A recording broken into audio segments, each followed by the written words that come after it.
to your favorite segment over here on my channel, and of course, one of my personal favorites all these years, Out of the Vault. If you are new to my channel, let me just say welcome. It is a pleasure to have you, and for all of you returning, I'm sure that you are very excited for another year of Disney magic. Whether it is Pixar, Studio Ghibli, even though it's not part of Disney anymore, but it was because of Disney that these movies are now all over here in the Western world, and of course, the Disney canon classics. And I'm sure that some of you truly faithful fans of this specific show are saying, it feels a little weird, Gnome, that you're doing this very first episode in February and not January. Well, if you haven't been watching for the last few years, you know that we took a little bit of a shift in regards to how my videos are being released nowadays moving forward, especially considering the fact that at this point in time, my wife and I are expecting a new baby in a couple of months, so I just thought that this would be a time to begin just because it worked in terms of how the months were falling out and when all the new releases were falling out, so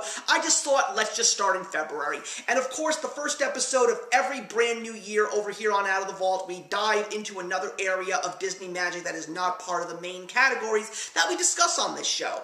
And I was thinking about what to talk about because there's so many things that I want to talk about, but I wanted to give you guys something that was the most appropriate. And I realized with everything that is going on right now in regards to entertainment, the big thing, of course, is the Marvel Cinematic Universe and, to a certain degree, the DC Extended Universe. Zack Snyder's Justice League was one of the highest viewed and discussed films of 2021, so I said to myself, I got it. There's a little show that came out right during the infant stage of the MCU.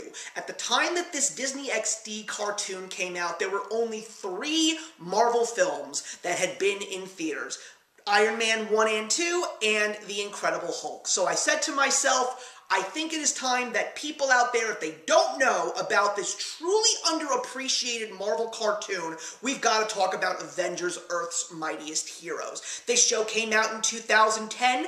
It was definitely something that based itself a little bit on what they already had with the MCU, but a lot on the comic books itself, because when this show came out, there was no Thor movie, there was no Captain America movie yet, and there wasn't even an Avengers movie. So there was definitely a lot of things that true Avengers comic book fans and Marvel superhero fanatics would appreciate from this very short-lived cartoon.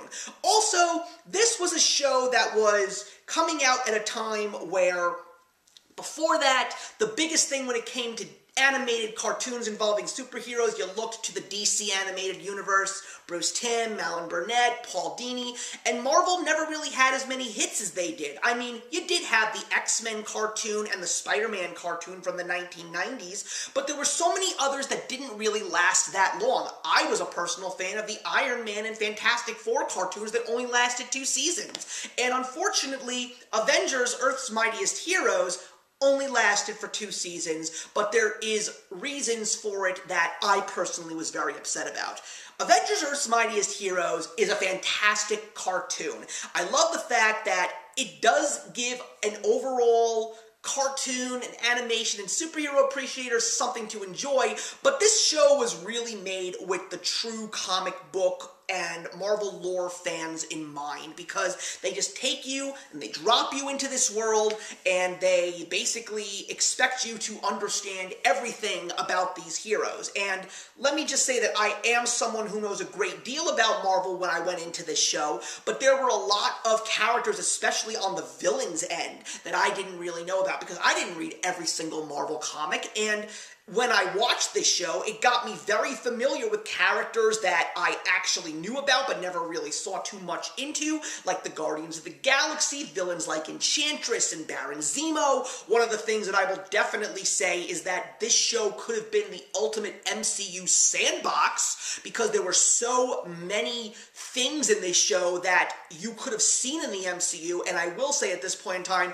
you've already seen some of them in the MCU, and more are coming, because there are some excellent episodes in here involving Kang the Conqueror. And he's already shown up in the Disney Plus Loki show, but we're going to be seeing him again, or at least a version of him, in Ant-Man and the Wasp: Quantumania. We also saw other Marvel superheroes like the X-Men and Spider-Man and the Fantastic Four, who are eventually going to be showing up in the Marvel Cinematic Universe much more predominantly. I mean, we just saw Spider-Man in one of the best, if not the best, MCU film that is probably going to be breaking Avatar's record for the global box office numbers, and thank God for that, because I'm not a fan of Avatar, if I'm being honest with you.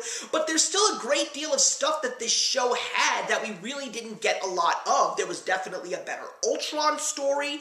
There were so many great Hulk villains in this show, and there's an excellent story involving them in which the leader takes characters like Zax and Abomination and the UFOs and basically tries to conquer the world. I thought that that was fantastic, and I'm surprised that we haven't seen these characters in Hulk movies, because we should have more Hulk movies. And the leader was even teased in The Incredible Hulk, and I'm really upset that they never did anything with him.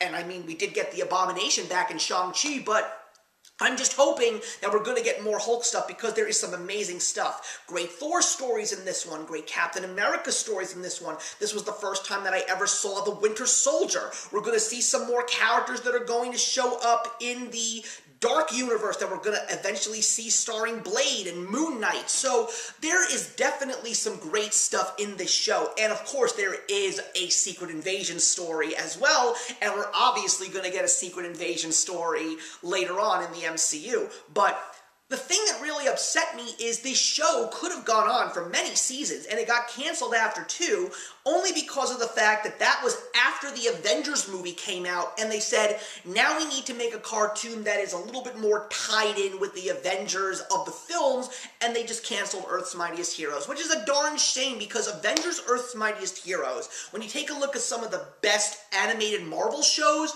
like Spider-Man and the X-Men, you can put Avengers Earth's Mightiest Heroes right next to them, because it is excellent.